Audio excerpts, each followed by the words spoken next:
देश के राष्ट्रपिता महात्मा गांधी के बारे में कौन नहीं जानता। भारत को आजाद कराने के लिए अपना सर्वस्व न्योछावर करने वाले बापू आज भी बच्चे बच्चे की जुबां पर है। पर शायद आप इस बात से अनजान हो कि राष्ट्रपिता महात्मा गांधी जी को बापू का नाम कैसे मिला। किसने गांधी जी को पहली बार बापू कहकर पुकारा था।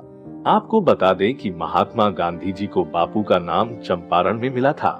उनको यह नाम देने वाला कोई प्रसिद्ध व्यक्ति नहीं था, बल्कि चंपारण का एक छोटा और गुमनाम किसान था, जिसने उन्हें बापू का नाम दिलाया। उस गुमनाम किसान को राजकुमार शुक्ल के नाम से जाना जाता है।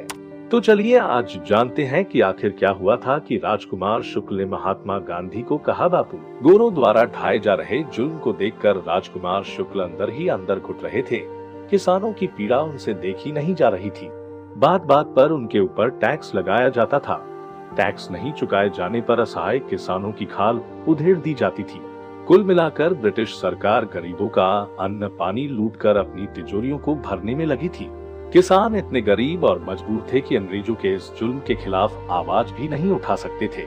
उन दिनों किसानों को नील की खेती करने के लिए मजबूर किया जा रहा था, जबकि नील की खेती किसानों के लिए घाटे का सौदा था।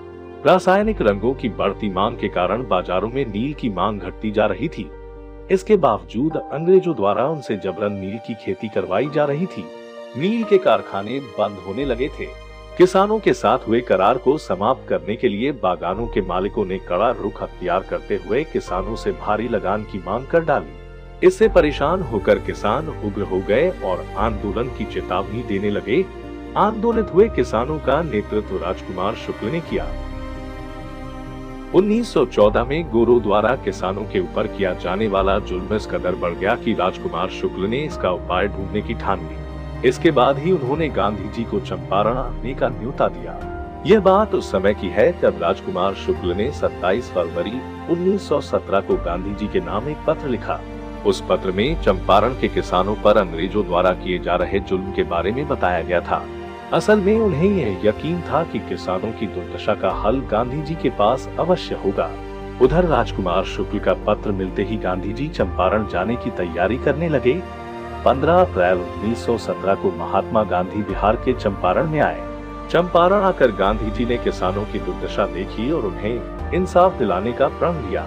यहीं से उन्होंने चंपारण सत्याग्रह आंदोलन के लिए बिगुल बजाकर अंग्रेजों के खिलाफ बगावत का ऐलान किया। गोरों को गांधी जी का कदम रास नहीं आया। इस कदम से झल्लाए अंग्रेजों ने उन्हें फौरन चंपारण से लौट जाने का आदेश भिजवाया, परंतु गांधी जी पर इसका कोई असर नहीं हुआ।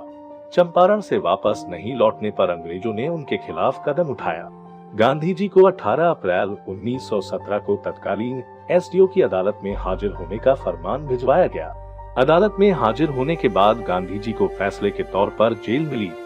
चंपारण में अंग्रेजों के खिलाफ जाने के बाद गांधी जी को जेल भेज दिया गया।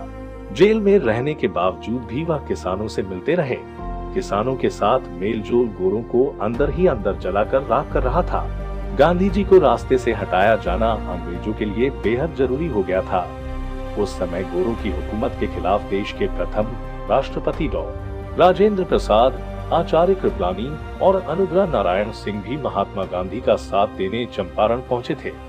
गोरों ने पहले से ही जेल के रसोइया बतख मियाँ को उनके दूध में जहर मिलाकर देने की बात कही थी। योजना के अनुसार बतख मियाँ ने गांधी जी के दूध में जहर मिला दिया, परंतु मानवता के नाते बतख मियाँ ने दूध पीने के पहले ही गांधी जी को गोरों के षड्यंत्र की बात बताई और वह बच गए। इस बात की जानकारी अंग्रेजों के कानों तक पहुँच गयी। बाद में अंग्रेजी हुकूमत ने इस बात की सजा बतख मियाँ को दंड के रूप में दी। राजकुमार शुक्ल व्यक्ति हैं जिन्हें आज बहुत ही कम लोग जानते हैं। चंपारण के आंदोलन को अक्सर गांधी जी के लिए जाना जाता है, मगर राजकुमार शुक्ल को उसकी सफलता का असली जिम्मेदार माना जा सकता है। अगर वीडियो पसंद आया तो वीडियो को लाइक करें, शेयर करें और सब्सक्राइब करें। तब तक के लिए जय हिंद, जय भारत।